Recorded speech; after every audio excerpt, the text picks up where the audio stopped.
तर आगामी जिल्हा परिषद पंचायत समिती निवडणुकीमध्ये पुणे जिल्ह्याच्या जुन्नर तालुक्यात दोन्ही राष्ट्रवादी आणि ठाकरेंच्या शिवसेनेमध्ये आघाडी झाली आहे। हे तिन्ही पक्ष एकत्रितरित्या निवडणुकांना सामोरे जाणार आहेत। दोन्ही राष्ट्रवादीचे उमेदवार घड्याळाच्या चिन्हावर निवडणूक लढणार आहेत, तर ठाकरेंच्या शिवसेनेचे उमेदवार मशाल चिन्हावर निवडणुकीला सामोरे जाणार आहेत।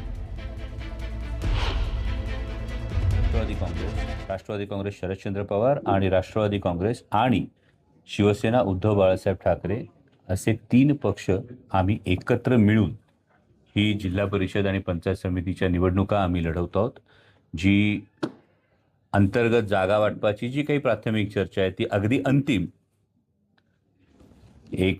आज संध्याकाळ उद्या सकाळपर्यंत ती अंतिम होईल। त्यानंतर त्याही संदर्भात आपल्याला कल्पना देता येईल।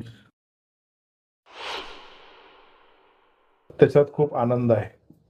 माझ्या इलेक्शनला माझा पराभव झाल्यानंतर पण मी पहिली प्रतिक्रिया दिली होती की माझ्या पराभवाचं मला वाईट वाटत नाही, पण हे दोन वेगळे ज्याचं मला जास्त वाईट वाटतंय।